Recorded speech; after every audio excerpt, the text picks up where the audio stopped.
Hey, folks, just a friendly reminder that all shows on the Madness Comic Network are produced by their individual hosts and in no way reflect the opinions of the network as a whole.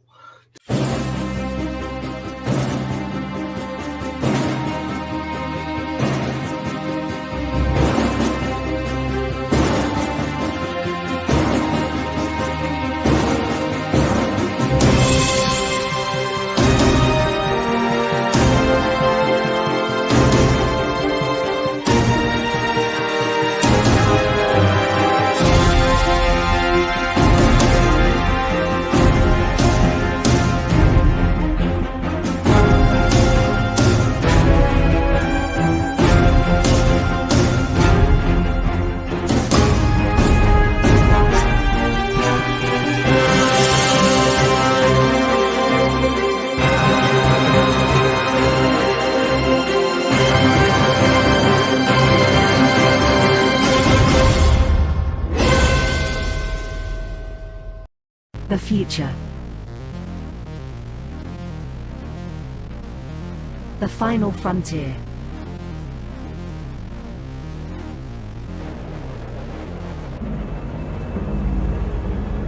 It has never been so uncertain as now.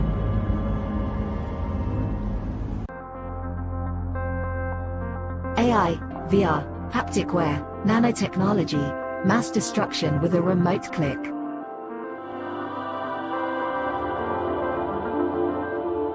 Now we are finally seeing the true potential and dangers of an ever-connected and overly policed hyper-technological world. Have we finally become the architect of our own demise?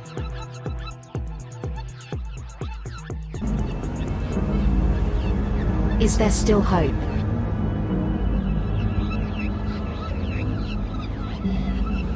Welcome to the future.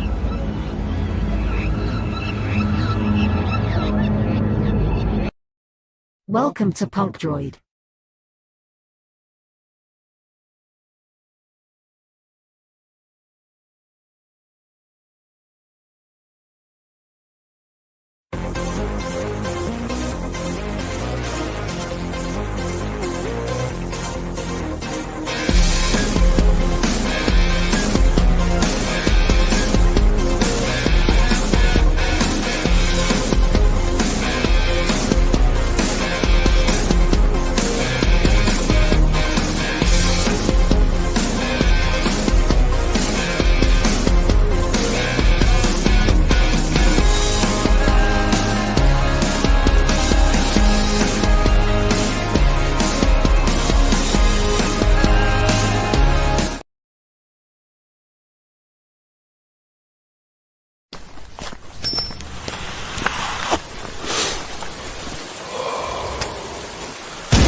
The writer and creator of numerous comic books and graphic novels, including Nightmare World, Tales of Mystery, Brave But Not Dead, all kinds of stuff. And I am super excited for you because you are getting to watch right now, right this moment, out of all the things we're going to be doing, you're getting to enjoy and revel in the Madness Comic Network. And that is awesome. Thank you for being here.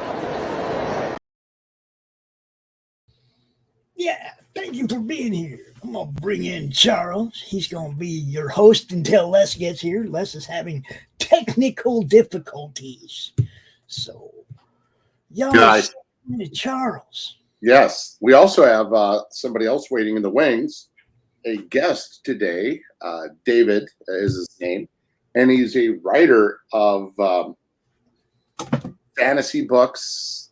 You know, he's also written for comics and a whole bunch of other stuff. So this is going to be a fun day today, in my opinion. I also have a very lazy cat laying on me. That's a dead cat. Yeah, he just likes. That looked like a dead cat to me. Hold on, Right. look at that. You know, Okay. he's all chubby. So this will be fun. Can we bring Dave in? Since you have the controls. You've gone silent, Pops. Your mic is off. Hey, Les. There Hold you up. No, Okay. That's the way it's supposed to be. Now Yes. get the hell out the In the way. last 90 Bring in seconds, your I had bill. already said all my crap. Wow. Is it me or does your place look brighter? David. Yeah, it's because the window's open behind me. Welcome. Thank you. Good Yes. morning. Well, this is kind of fun. You know, we got David, who's a book writer. He's also a awesome DM, and he's written a module that's coming out soon for Lamentations of the Flame Princess. It actually Did just you came say out. he's a DM? Yeah. We do have gaming streams on this network, Dave. You got to join the madness, bro. We'd love to have you. We'd love to. Okay. Oh, it's fun. Now, you know what's really funny about Dave is not only is he a DM, his initials say he's a DM. Right. Yeah. You know, so Dave, tell us a little bit about your books, your publishing company. I'm very curious. And Les, if you want to put up a drawing and draw something, like what type of fantasy do you write about? It's sword and sorcery type of stuff along the lines of Conan the Barbarian, Elric. That sort of thing will give you an idea of the kinds of things I write and publish. Nice. Needs more baller fantasy like that. Yeah. Old school Conan type stuff. So Yeah. You say Robert E. Howard, I'm in every time. Yeah. In addition to publishing new authors, I also do reprints of classic stuff, including some stories by Robert E. Howard, also Michael Moorcock, Carl Edward Wagner, Lynn Carter, other guys like that, Paul Anderson. So with your subject matter, are you the lollygolly, oh, magic works and everything is puff butterflies, or how would you describe your writing style and the fun that you have with what you do? For the writing style, I try to like keep it, you know, not modern, because these stories take place in a world that is completely unlike the modern world. So I don't like to use, you know, like the kind of language that people use today to keep the keep people immersed in the world. I think if I read like a story and it's supposed to take place in the time of antiquity and people are talking like you'd see in like a anywhere on the street today, that really takes me out of it. So I avoid writing things like that. So when you're writing, how do you work from using modern vernaculars? You know, is there a styling? Do you do a lot of literary research? What is your process? I don't really have one other than I just know what sounds wrong to me and I avoid that. Okay. That's a lot of fun. Now I understand that one of your books you did with heavy metal bands, and I'd like to get some insight on that. How did that come about? Well, that's actually the first book I started with because I had the idea for it. I was listening to one of my favorite bands, Manowar.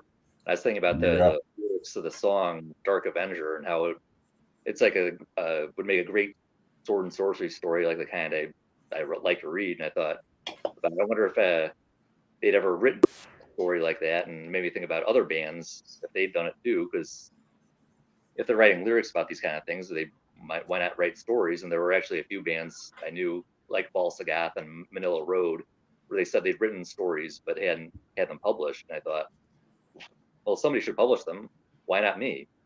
So I got in contact with them, and then then I asked a few other bands, and eventually had the Swords of Steel first anthology with all the authors in it were from heavy metal bands. Then I did 2 more of those, and the originals are now out of print, but I collected all the stories into one omnibus edition, which also has a few new stories too, and that one is still available. That's awesome. Now, real quick, with some of the books, back to like old Bolt Thrower, you know, because I come up through the metal from the mid to late '80s, and there was I mean, like Bolt Thrower and Candlemass and shit like that. You know, there was especially I don't know, for some reason when you said like Man-O-War, I remember being really into Man-O-War for most of my life, and the stories and everything really made me think of Candlemass. Oh, okay. Oh yeah. It wasn't in the book. Most of the bands are like in an epic metal style. Gotcha. Most of them are newer bands, but there are a couple old ones. Like besides Middle Road, there's Nocturnus. They're the one death metal band I had in there. Pretty cool, huh? So another one that came to mind that I see. I'm genre stupid with subgenres in metal, but for some reason it made me think of Dimmu Borgir. Their stuff always struck me as something that would translate to books and graphic novels and things like that really well. Yeah, that band that didn't occur to me to consider them, but I see what you mean. They could fit. There's just some. I mean, their stuff is so orchestrated and wild. Who the hell's calling me? Stop it, people. Now, Dave, do you have those books available? Can you hold it up to the camera, or? Hey, I'm going to hop off here for a second. I need to take this call. It's really important. Okay. So I'm sure you guys got it. Yeah. I don't have the books within arm's reach. If you want me to set the phone down so I can go get some. Oh yeah, why not? You know, I'll put the camera on. You got the little camera button. Just press that if you want, real quick. Okay. Okay, and then you can get some of the books, because I think it'd be really cool to see some of the covers on that. And I'd like to ask you questions about Lamentations and a whole bunch of other really cool things. Sure.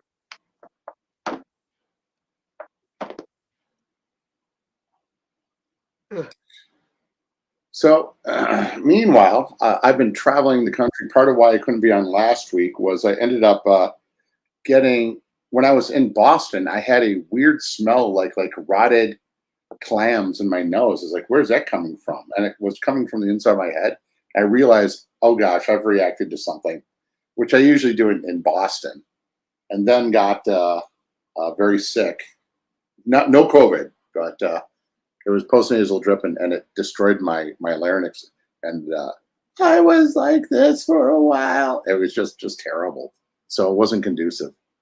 All right, you are back, Amazing Dave. So even though that you will be backwards, look at that. That is such a cool cover. And slightly lift it up a little bit. Yeah, look at that. Wow. That is amazing. Take a look at that. Now, who are some of the bands that you worked with on this book? Well, Byron Roberts from Balsagoth is one of them.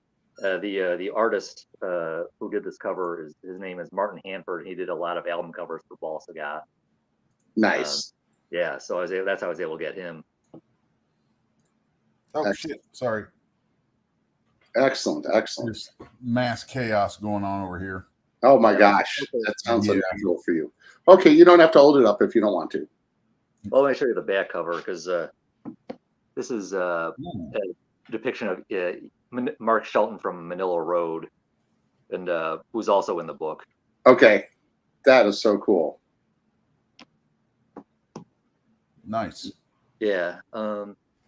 Also had Jason Tarpey from Eternal Champion, Howie Bentley from Cauldron Born, Jeff Black from Gatekeeper, quite a few others. Wow. So So with this idea, now I understand too that you've worked in different areas of writing. What was your muse for writing? What was the I got to get this on paper? Well, but when I first started publishing, I didn't really have any intentions of writing stories of my own. Really? Yeah. I just was going to be a publisher. And then when working on Swords of Steel, I got the story from Mike Browning of Nocturnus. And there were lots of good ideas in it, but it definitely needed some work because he's a musician. He's not, a professional writer. Right. So I had some ideas and we collaborated on that. So that was the first story I co-wrote. And then after that, I started writing stuff of my own. Wow. Okay. So what was that first main story that you co-wrote, and what was the first story that you wrote? The one I co-wrote, it's in Swords of Steel. It's called The Key, which is based on the concept album by Nocturnus that they released in 1990 about involves time travel and alien invasions and world wars and Satan. It's there's a lot in there in a very short story. So that gave me a taste for writing. And then after that, what was the first one I wrote? Yeah, let's see. It's called A Twisted Branch of Yggdrasil. And it starts with a Viking berserker who's drawn by magic into the world of Nils Turia, which is the fantasy world I invented. And a sorceress has tasked him to slay her enemy necromancer. Damn. And things don't go as planned. That's usually what happens in my stories. Yes. See, what I like about your writing is, some people use the word dark. Others, use the word, like. I know I'm having a hard time. I'm stumbling on the words, but I think a good way to describe your writing is that you have a lot of grit to it. That everything just doesn't work right. It's like, okay, let me shoot the sparrow out of the sky, but as you pull the arrow back, you get stung by a scorpion, and then as the arrow's moving, a large gust of wind hits, and an eagle flies down and it grabs the sparrow and takes it away. The type of stuff. It almost seems like normal bad luck and Murphy's luck and pain in the ass stuff types happens, but they got to work for their success instead of like, I deserve it. Where's my success? Come on. Well, it's just like in real life. If you want success, you got to struggle for it. Yeah. Hey, Geek Man. Hello, and whatnot. And I'll try to look to see if there's any questions from the audience also. Now, okay. I understand that you also worked with comics as well. No, I have not. Or did you edit? So for some reason, I had maybe I was mistaken. You had something to do with what is it, Knights of the Round Table or? Oh, Knights of the Dinner Table. Oh, Knights of the Dinner Table. Yeah. What did you do with that? I was just an intern there. I wasn't involved in the writing or anything. Oh, okay. That was long ago. Still, that's cool. Oh yeah. How did that come about? Oh, I think it's cool. Oh, it was. It's one of the most fun jobs I ever had.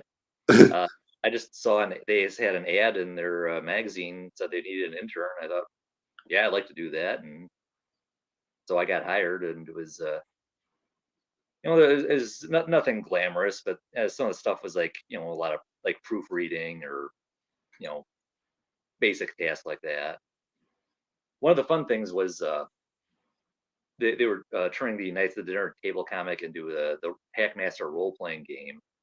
And so what I had to do is I had to go through all the issues of the comic and make notes of every time there was a magical item referenced so they could put that in the game. Wow. So one thing that I also get is that you're very good at hunting and finding and very detail oriented, or is that a misnomer on my end? No, I'd say so. That's seems accurate. Okay, cool.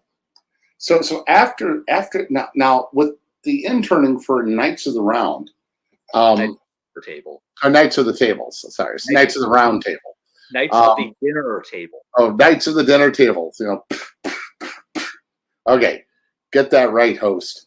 Now, were you publishing at the time, or publishing before? This is like 20 years ago, more than. Oh my God! Yeah. You must have been what, 12 or 13? Maybe I shouldn't say to reveal my age, but I was college age.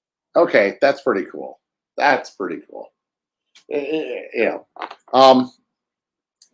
Very, very interesting.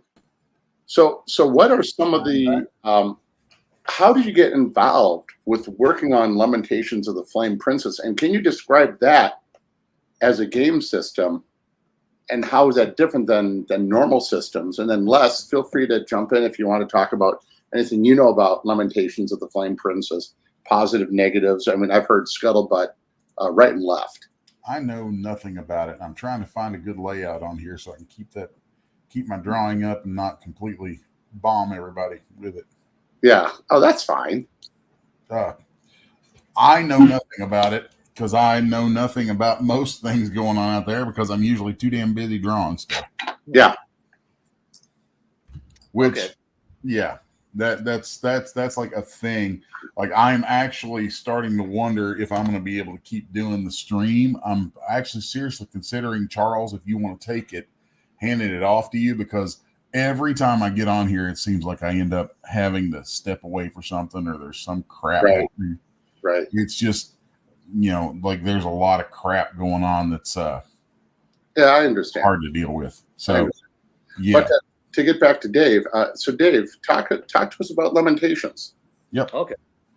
Lamentations of the Flame Princess. It's an RPG. Rules wise, it's very similar to basic D&D from the early 80s, but the vibe of it is different. It's more like a weird, dark horror kind of thing. Some people describe it as like more of a Call of Cthulhu meets D&D, or like, wow. My particular adventure that was just released 2 days ago, called Lair of the Brain Eaters. That's more of like a sword and sorcery fantasy type of thing. It's actually based on a short story I wrote of the same name. And how I got in touch with them is, originally, before LOTFP was a role-playing game, it was a heavy metal magazine back in the late 90s, early 2000s. And I was a big fan of that. I have every issue. And he stopped doing that and then switched to role-playing games. And you kept the name, but that was he had some success, a lot more success with that as an RPG than as a metal zine. So when I decided I wanted to get back into role-playing games, that was the obvious choice. And I submitted him the adventure, and he liked it. And we made some modifications, and now it's out. Wow. Can you give a seller's breakdown on what the adventure is? You know, like the pitch to without giving away too much, to entice us to run out and get it. Yeah. And how would you adapt it to a 5e, if that's even possible? Well, I've never read a 5e rule book, so I don't know how to adapt it, but I'm sure it's possible with enough work. For the adventure itself, there's a cult located in the crypts and labyrinths beneath the necropolis of Desazu, and they abduct people and force them into their cult and make them eat brains. So have a lot of, like, since they're by a graveyard, they have to dig up bodies to eat those brains, and the party of adventurers is tasked with going in there and putting an end to this cult. That's pretty cool. Yeah, a game that Dave ran recently, we were basically getting destroyed by giant rabbits and a giant rat. Oh yeah. And what's so much fun is with this game system, the combat is, what is it? It's a 20. Okay, skills are the 6-sided die, and combat is a 20-sided die. Or how would you describe some of the mechanics for combat and doing things? Well, combat is pretty much the same throughout all D&D editions. You roll a die and try to hit the armor class. The skill system is a bit different. That's unique to LOTFT, and it's mostly for the specialist class, which in other games would be called a thief or a rogue. And for that, it's based on a 6-sided die. You have a certain number of points you can put into your skills, and you got to roll. If you have 3 points in your, search skill, you got to roll 3 or less on a d6. Yeah. So right now we're all low level, and so a lot of our skills are just 1 pip. My character has 2 pips, so it's like, oh boy, and it's so hard to like succeed with little BS stuff, and a lot of people get frustrated about it, but I love it because it feels more like real life, like a high school trying to write a story compared to a post-college kid, and then a pro like you'd have 6-sided dice for writing. I might have 4 dice or 4 points, and then kid down the street might have 1 or 2 points on that. Mm-hmm. Now now I noticed that you I know Dave, and we've also role played together. We have this small group, which is kind of fun. A couple of police officers, which is hysterical. And then there's Dave and I, the outsider. Sometimes I'm wondering if they think that there's a secret plot that they're putting together a big case for. It's like, wait, let's infiltrate some D&D groups and see what's going on. We're police. But what is it about DMing, and how did you get involved with it?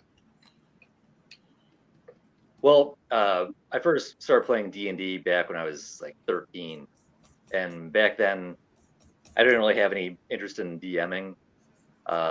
Neither did really anyone else in the group, so somebody had to do it, so we'd basically take turns, and that's not really a good way to run a whole role-playing campaign because there's not a lot of consistency. And then for a long time, I just had lost interest in RPGs, and then all of a sudden it came back a couple of years ago, and I figured, if somebody's going to run the game, it's got to be me. And I've already got a setting for it with all the stories I've written and the background for that, so that's what I've been using. And so I just try to run the game that way. I'd always wanted to do like an old school D&D campaign. Now, the Comic Pod Network would love to see us down the line, maybe live stream a RPG session.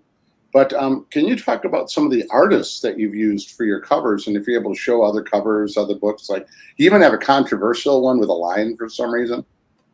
Oh, yeah. That one, that's for an anthology called Die by the Sword. It was the artwork was by John Pound, who is best known as the creator of the Garbage Pail Kids, which I was a fan of when I was a kid. That was a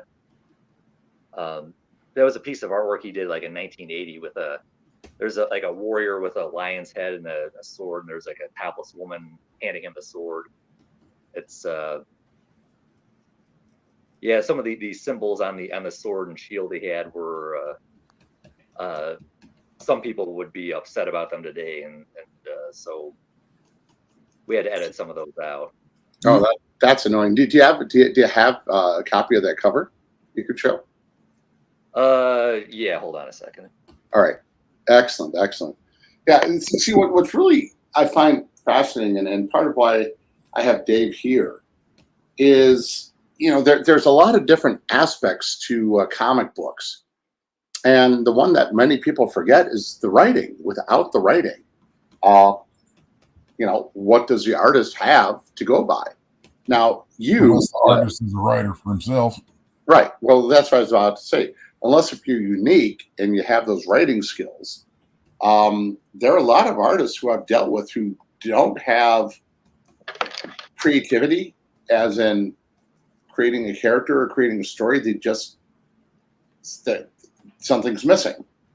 But then, all right, we got Dave back.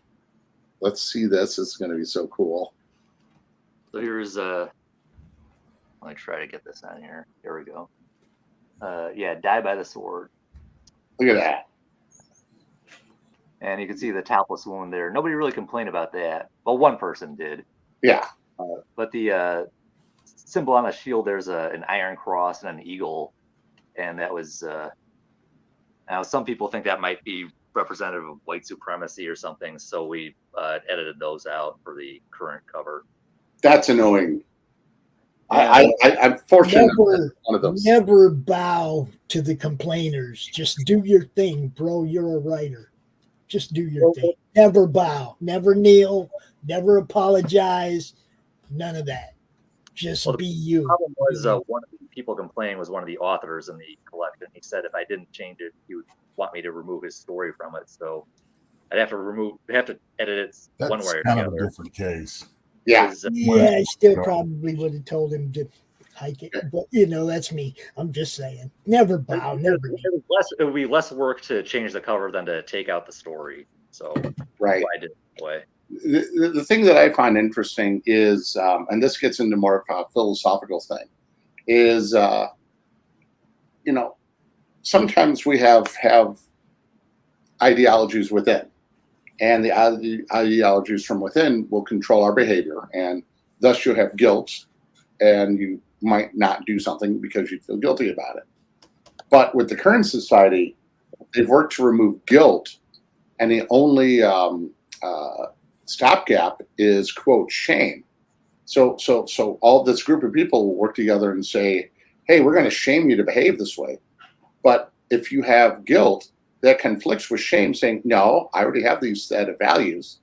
And what you're doing is telling me that my internal values are wrong, or you're a bit too restrictive with your values.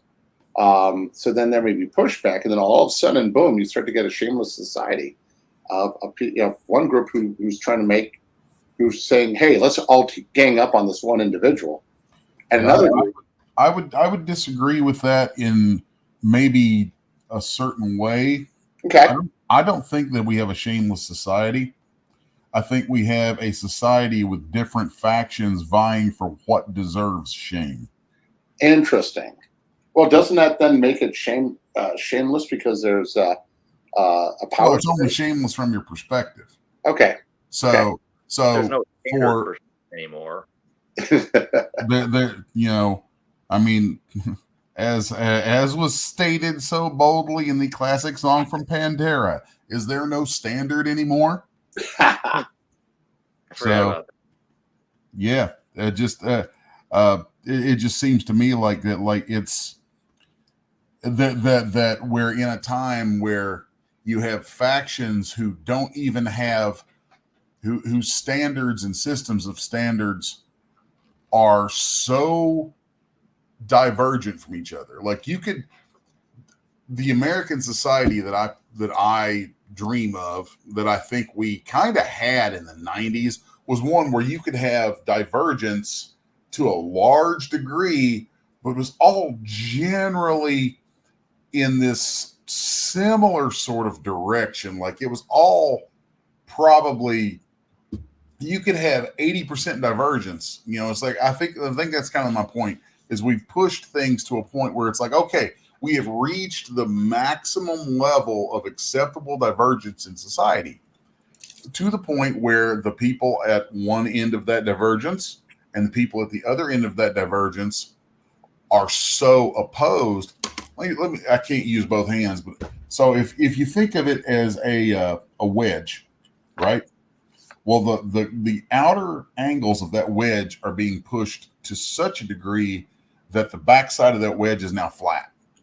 And when that happens, the side on this side and the side on this side become in complete conflict, and there is no way to bring them together. And that's where we're at. So yeah, that's just I probably think about too much sociology sort of crap sometimes, and that whole line of thinking there kind of got me, spurred that thought, and I start riffing on it. So anyway. See, I find that stuff fascinating. I do too, but Yeah. I don't know that that this is necessarily the place I really want to be riffing on that stuff. Well, I mean, it's we're supposed to be on here about art and comics and all that stuff. So yeah, and just the and I think all of us were triggered with the censorship. Yeah. Oh, take a look at this. This is like some of DMR books. So yeah, the last point that I'll make about that, which given from dude's apparent age, I'd say he might remember this. I remember being a young comic book loving D&D playing metalhead in the 80s when the PMRC came about. And the people who were behind that are not the people who we were taught. I remember going forward, the people who were behind all that crap were never the ones we were taught that we should be leery of in regards to our freedom of speech. The people who were behind that are the ones who oftentimes claim the position of touting our freedom of speech the most. And I never forgot that. So in this era that we're in now, I just look and I'm like, well, we've kind of made our bed and now we lie in it because we haven't we've lost track of where the worst of those kind of infringements and things were coming from back then. So that's just a thought that I'll pin together on that. And I think that's a good way to kind of go to releases. So go through each one, please. All right. All the releases there. I've been at this for 10 years now, so there's 48 of them. So nice. I love these covers. Yeah, on the website, they're organized by category. So the one you're looking at now is the Swords of Steel heavy metal one, where all the books which were written by members of metal bands. Because some of them, in addition to the Swords of Steel anthology, they wrote other stuff of their own. Like Byron from Ball Sagoth has written 3 books about his character, Kalen Tor. Wow, that's amazing. Swords and Steel 2. Mm-hmm. I love those Elven characters. Like, what the hell? Mm-hmm. There's always this sense of like hypertension and passion. If I drift off, it's just because I'm kind of digging this weird abstract sort of thing that I'm moving into, and it's probably going to be a thing. So yeah. Well, one thing continue. Yeah, one thing that's interesting about Les is he's able to program and work at the same time, but when it comes to drawing and talking at the same time, there seems to be a weird disconnect. I just don't. When I'm working on artwork, I tend to work in complete silence, and it's as if doing the artwork that I do overtakes so much of my brain power that it's like it's all this or nothing else. Yes. Yeah. Yeah, when I write, it's sort of the same way. I don't listen to music or anything, although a lot of people would assume I do because I'm such a big fan of music. But now when I'm writing, I gotta focus on the writing and not be distracted by other stuff. Yeah, I totally with you on that, man. Wow. I remember a long time ago when I was much younger, I would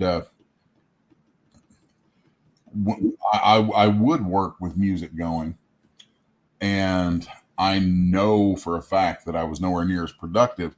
And what caused me to consider dialing back the distractions was a book from can't remember the guy's name, but he was the animation director on he was the lead animator and animation director on Roger Rabbit. Something Williams was his name. And he wrote a book that was called The Bible of Animation, and the entire book is hand drawn. That's great. And all like the whole, it's really, the book is actually just a great work of art in and of itself. But in it, there's a section where he talks about a student of his once asked him what kind of music he liked to listen to while he was working. And apparently, or it was somebody who was working with him, was like an intern or an apprentice or something. And apparently he shouted, he got grumpy and shouted back with him. He's like, music? What do you mean music? This shit is so damn difficult. It takes all my fucking thought to do it.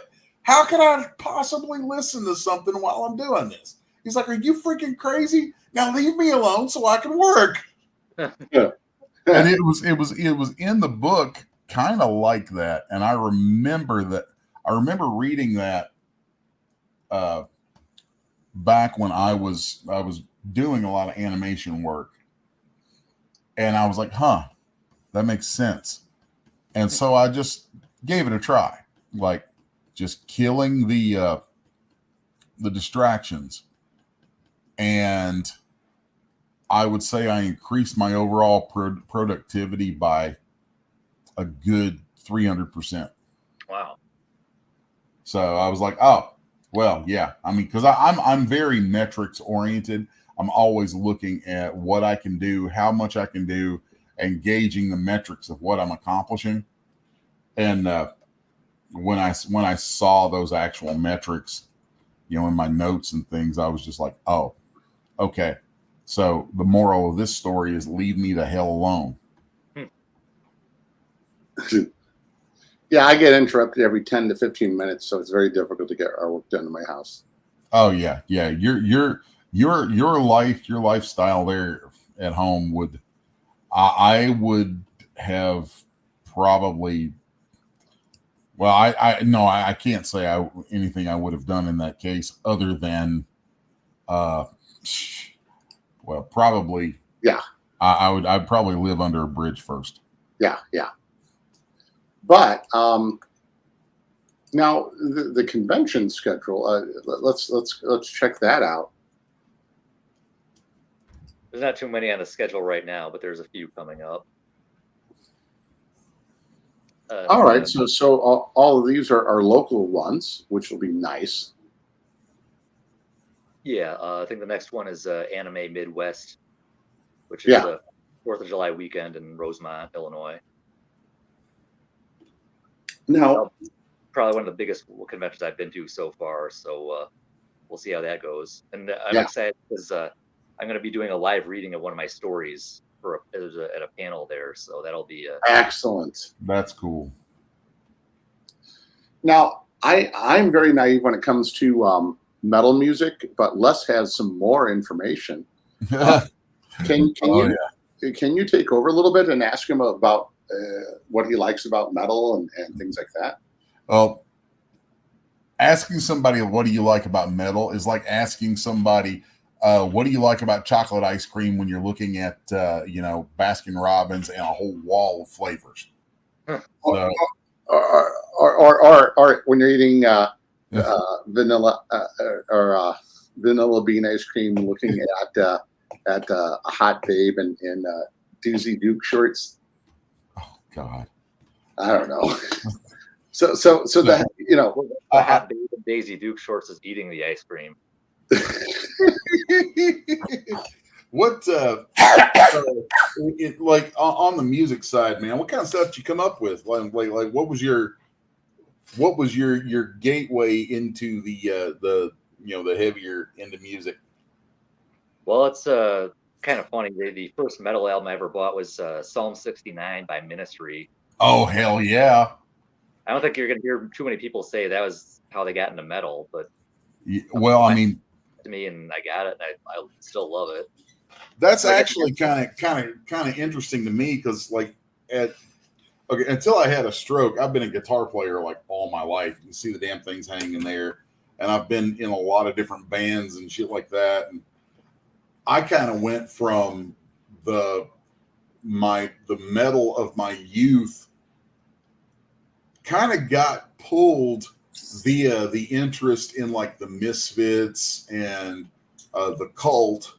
Like I drifted toward the gothier end of metal by the late 80s, which then took me deeper into like punk and post-punk and eventually like Sisters of Mercy and Einsters and Newbauten, stuff like that, like all the wild like industrial stuff, industrial metal, industrial goth stuff, you know, Nine Inch Nails, KMFDM.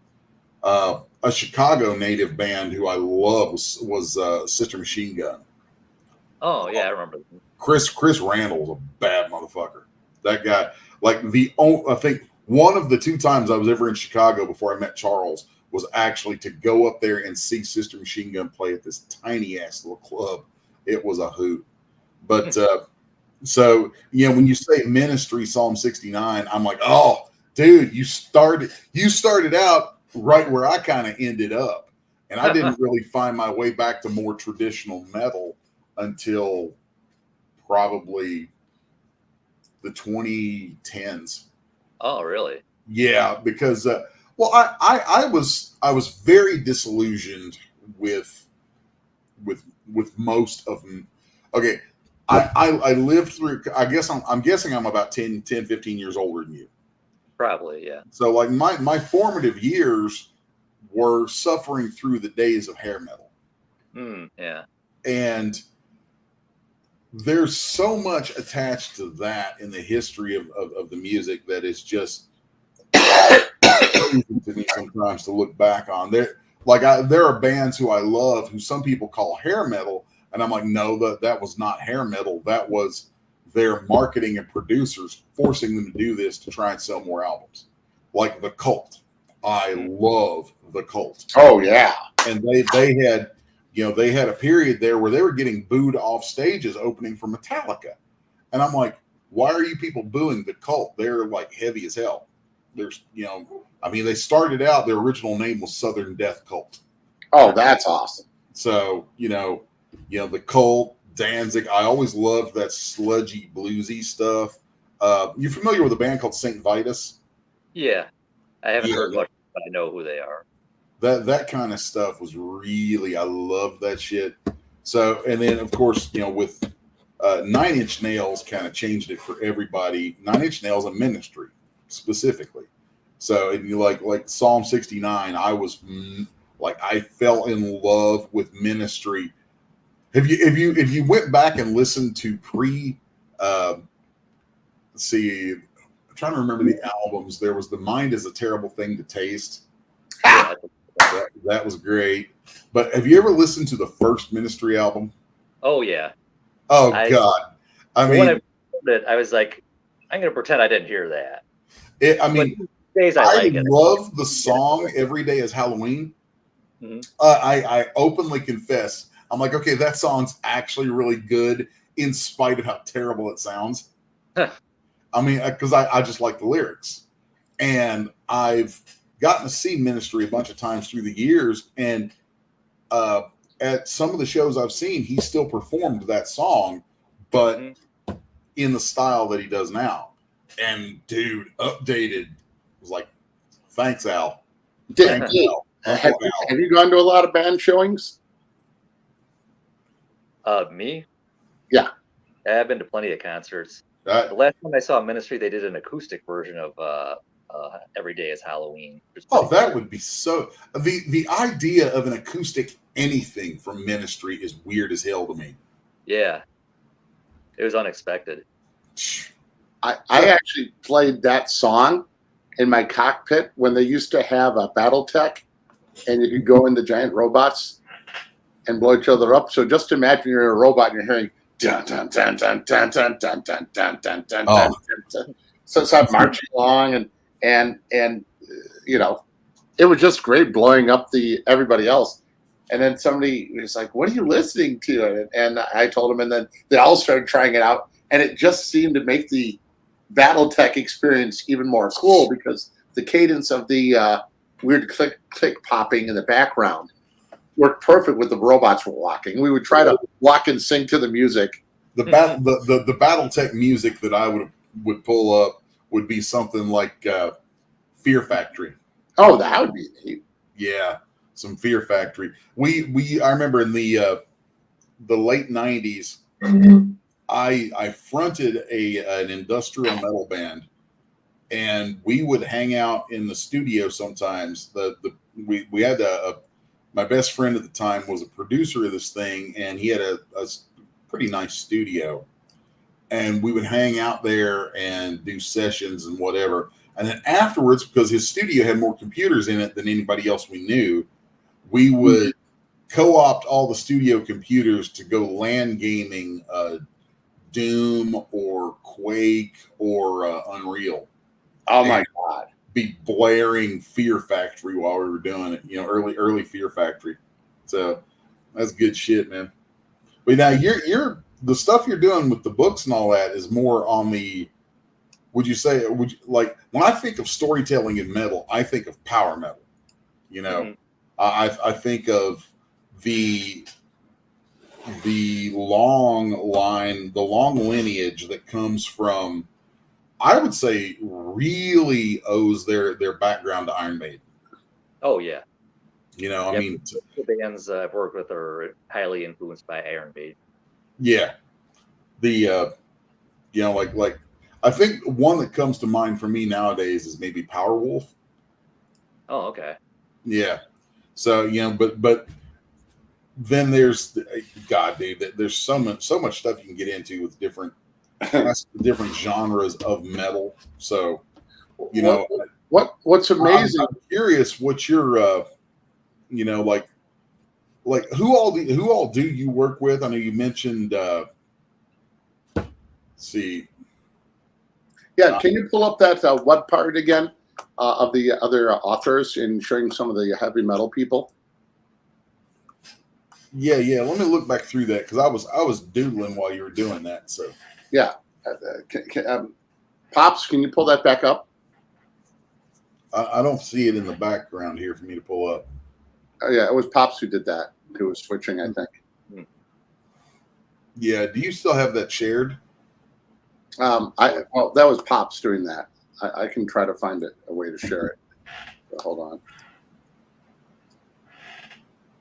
Pops is out there dancing with the ladies again. Mm-hmm. He's like, "Where there's hot betches." Didn't you mention Manowar? Yeah, it was Manowar and who else? Manowar was the one that really stood out. I'm like, oh shit. So who are all the bands you worked with, or the names of the authors of the bands? Let's see. It's one of them is Howie Bentley. He's in two bands. One of them is Cauldron Born. The other is Britain Rights. Britain Rights is more of a doom metal band, and Cauldron Born is like technical, epic, progressive heavy metal. Mm. And he's a huge sword and sorcery fan. So he was even writing stories before I got in touch with him. You can see him there. He's at the top there. Yeah, he's very into like really dark, serious, no bullshit kind of heroes. Like you won't have any like guys who are navel gazing, like, oh, I'm so conflicted. His characters are just gonna fucking. They decide to kill someone, they're gonna fucking kill that guy. That's cool. I can dig that. Definitely. So next, that's Byron Roberts, who's the vocalist of Balsagoth. If you've ever seen any of his, have any of their CDs, you'll look at the lyrics booklet, and like each song will have 2 full pages worth of lyrics, and they're more like short stories. He doesn't sing all the words that are written in the booklet, otherwise the songs would be like half an hour each. But he's got an immense vocabulary, so he's perfectly suited for writing stories, and he's. I like the way you say that. Balsagoth. I'm gonna have to look that up. He looks like he walked right out of a Monomarth. They've been around, I think, even before a Monomarth. Wow. They're like a symphonic black metal band, like mixed with the Barbarian soundtracks. So if you like Dimmu Borgir, I think you'll probably like Balsagoth a lot. That's cool. That's very cool. All right, I got a side question. I've been noticing adjective metal. How many different metal type music is there? Can you give me a list, Dave? And then there are entire documentaries done, like 3-hour-long documentaries on just that question. Dave list it off, and anything he misses, you fill in. Les. Oh, let's see. There's no. Dave starts first. Oh yeah. Well, there's heavy metal, just regular traditional heavy metal. Power metal. Example would be Judas Priest. Yeah. Power metal, which there is a lot of debate about what power metal is. To me, it's basically melodic speed metal. It's faster than regular heavy metal and it's more melodic, and that's it. A lot of people say that, you know, bands like Manowar or power metal, or basically any 80s US heavy metal band is power metal, but I would add one thought to a definition of that. Is power metal seems to me, correct me if I'm wrong, power metal is often characterized by very singable, followable choruses. Yeah, that's definitely a big part of it too. Bands like Blind Guardian, Halloween, Gamma Ray. Oh, when you were talking about storytelling in metal, I was just thinking Keeper of the Seven Keys, dude. Halloween. Yeah, when I first got that album changed my life. Oh, dude. I was a kid when that damn thing came out, and like back in the 80s, we used to trade. There were like Xerox copied fanzines, and you could mail off to each other for tapes that were mixtapes of new unsigned bands. So, I mean, at one point in my life, I had, and I wish I still had it, a tape had masking tape on it, and written on it were the words "metal up your ass." And I wish to God I still had that, because it was one of the original demo tapes circulated of pre-Cliff Burton, pre-Kirk Hammett Metallica. Oh, wow. Yeah. That's been a hot minute. But yeah, "Metal Up Your Ass." That was, if you can find an authenticated copy of that anywhere, that thing is stupidly valuable. No, I'm sure. And I'm like, damn it.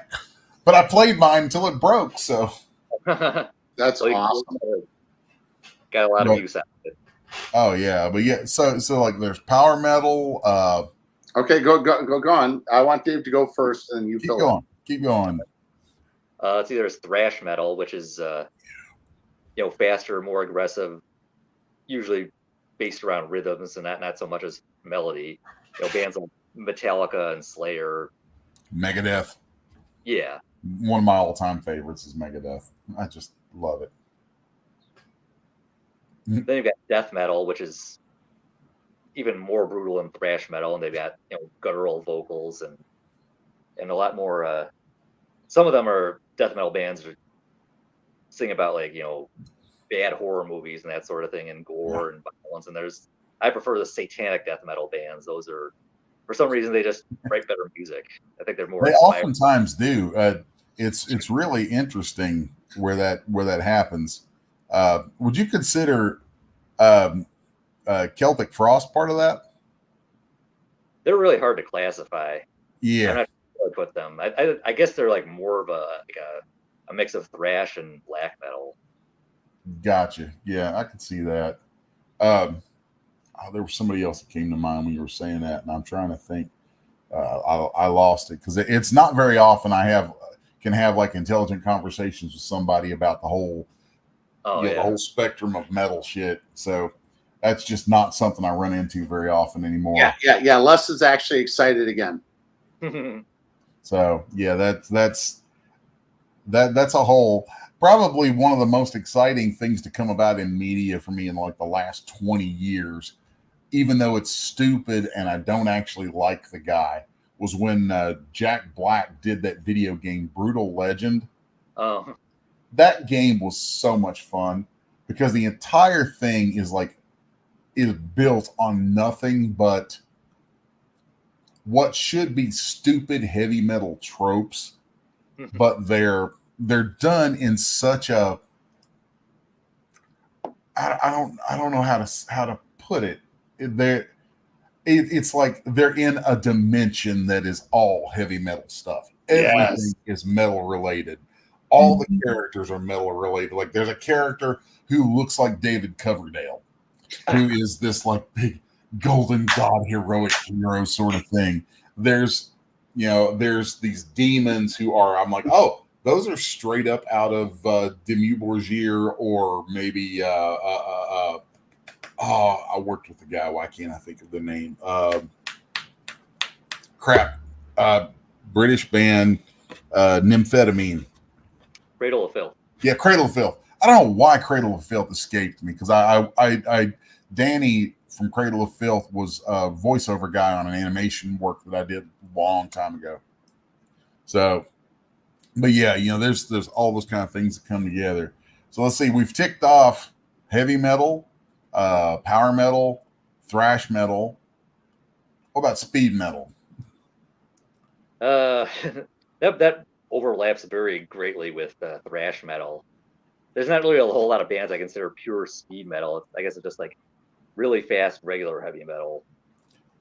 So I'll drop a name for you there. Two names that to me embody speed metal: Cacophony and Racer X. This is going back a long time. That was a pre-Megadeth Marty Friedman and Jason Becker before before what happened to him. Right. Yeah, I know those bands. I haven't really listened to them much, so I can't. Just the first Cacophony album. Like when I was young and Megadeth fired their lead guitar player at the time, I believe it was Jeff Young, and then brought in announced they were bringing in Marty Friedman. I was like, holy shit. There is zero chance this is not going to make some of the best music ever. And out of that came Rust in Peace and Countdown to Extinction, arguably two of the best metal albums ever made. They're just beloved. And I'm like, yeah, you can thank Marty Friedman for that. Let's see. There's power metal, thrash metal, speed metal. Yeah, continue, Dave. Oh, yeah. Well, we got death metal. There's also black metal, which was originally they just used that term for any band that had satanic lyrics, but eventually it became its own separate genre of a lot of shrieking vocals and tremolo picking and blast beats, and it's with unusual song structures and almost like a hypnotic pattern to some of the songs. It's more about having a terrifying atmosphere than see, I've noticed the whole black metal thing has like evolved wildly over the past few decades.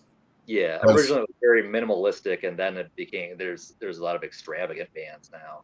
Yeah, so like now I'm seeing what I think is a lot of being the old guy in the room. A lot of times, it's like I'll hear something and somebody will say it's black metal, and I'll be like, "Isn't that symphonic metal?"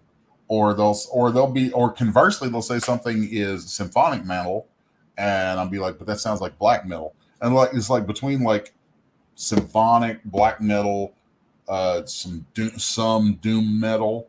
There's like a lot of times, one of the reasons I think it's hard for people even inside the metal world to get a grip on it is because it seems to me like there's a lot of overlap in all of these. Yeah. And my suggestion for the uninitiated into the world of metal is when you hear all these subgenres, don't think of them as like hard subgenres. Think of them as like flavors. You may have a little symphonic metal with a dash of death metal and maybe a touch of doom metal. It's like not doom metal. Oh my god. I love that shit, man. I'm checking out your shirt too. I'm like, what is that on his shirt? Oh, Running Wild? Yeah. Oh yeah, they're a German power metal band. They've been around just as long as Halloween. Oh jeez. Right? They're they have a lot of their songs have a pirate theme. That's kind of what they're known for now. Oh god, and that brings us to another metal genre. Pirate metal. Yeah, I'm not really sure if that's a real genre or if it's just a few bands with pirate gimmicks, but before all of them, that's for sure. Like Ailstorm. Yeah. Ailstorm are hilarious. What was that? What is that band's name? I'm thinking of called Windrose. Oh yeah, they're like that song "Diggy Diggy Hole." Yeah, it's the stupidest damn thing ever. But every once in a while, I just have to pull it up and watch the video to Diggy Diggy Hole because it's hilarious. This whole band dress as like Dwarves. Warhammer or Warcraft dwarves. And their whole deal is this kind of cosplay level sort of thing. And it's just, it's another beast. It's just a thing. Yeah, I think one of the things that pulled me deeper and deeper into different genres of metal when I was young was actually the album art. Because it's been just like Manowar. I don't know who the hell did their album art. But Ken Kelly did most of it. Who was that? Ken Kelly. Ken Kelly. Okay. Ken Kelly. Didn't he do a lot for Megadeth? No, but he did some albums for Kiss and Rainbow. Okay. That's where it's. Yeah. He also did book covers for Robert E. Howard. Yeah, see, that's the thing is that, like, when I think of Manowar, I'm like, didn't they use artwork from Frank Frazetta? But I know that they didn't. So Ken Kelly was actually Frank Frazetta's nephew. That's funny. Yeah. I had no idea because I'm a stupid Frank Frazetta nut. Oh, yeah, I adore Frank Frazetta. So, and you know, Frazetta. When I was in the middle of having a double stroke 15, 16 months ago, and I was being taken into the hospital, I remember thinking and telling people, I'm like, well, one of my all-time favorite artists did some of his best work on the other side of having had a stroke. So I'm like, fine. So we'll have some of this. Let's do this shit. That's amazing. Well, guys, I actually have another podcast I need to get on to at 11. I'm going to sign off. If you two want to still talk metal and other cool stuff, please do. Or if not, let's say roll it, and we'll start. 11 is when we usually like to close it up. So why don't you give us a quick recap about, you know, what all you do, what you offer, and then we'll close out from there, man. Yes, sir. Sure. Yeah, so through DMR Books, I publish fantasy, sword and sorcery fiction. You can go to dmrbooks.com, find all the information on the releases there, order it through the website, or you get it on Amazon too. So there's paperback and digital editions. I do a lot of anthologies as well as standalone novels, reprints of classic stuff by, you know, Robert E. Howard and other. Click on submissions. What's that? No, continue. Oh, well, I'm not taking submissions right now, so let's not worry about that. Okay. Sorry. Yeah, so you can go to dmrbooks.com. I'm also on Facebook and Instagram, so keep up with that. If you get if you subscribe to the newsletter on the website, you'll get a free anthology with 10 short stories in it. So you can get that too. Nice. Very cool. Well, Dave, I want to thank you very much for. I know that you do have a very tight schedule, and also you do a lot of writing. I thank you for taking the time for joining this, and I knew that there'd be a minor connection with you and Les because of the music, and that's where, you know, I'm like, but it's like, wait, this band, yeah, I heard it. This band, yeah, I heard it. This band, yeah, I heard it. Oh my God, this is so cool, dude. Charles, I'll tell you, the metal stuff. I mean, like, probably one of my favorite bands in the world is Black Label Society, and as an example of what that world is like, which my fiance Janice is just starting to kind of learn. We're in the grocery store the other day, and I'm wearing a Black Label shirt. Yeah, and as we're walking down an aisle, this guy who's, you know, completely tatted up, he's got SDMF across his knuckles. And he's like, he points at my shirt and kind of nods, and I'm like, Black Label brother represent. And he's like, damn straight, man. And all of a sudden this conversation starts. It's just like, you know, it's like, oh, you know, what tour did you see him on? Oh, this one and this one and this one, and where, and this kind of thing. And like, there's this immediate context for I would call it a context for life experience. Oh yeah. like comes with so Dave, much of that. what have been some reactions to some of your metal shirts? Because you're always wearing metal shirts from what I see. Yeah, most people don't know the bands the shirts I'm wearing, so I don't really get a lot of lot of comments on them. But the other day I was wearing a Demon Bitch shirt, and nobody said anything, but one guy looked at it kind of like. I got a lot more of that back in the day when I'd be wearing like shirts or Angel Witch and stuff like that back in the old days. Yeah. But I can definitely relate. But when you do run into somebody who recognizes the stuff, it's kind of like an immediate sort of thing most of the time. At least it is for me. Well, this has been amazing. Any last words, Dave, for us? Buy my books. Buy his books. There you go. All right, Pops, you want to take us on out, man? Pops.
How do you end this thing? How do you put the where's the brakes on this bus? I forgot. Jazz hands. Jazz hands.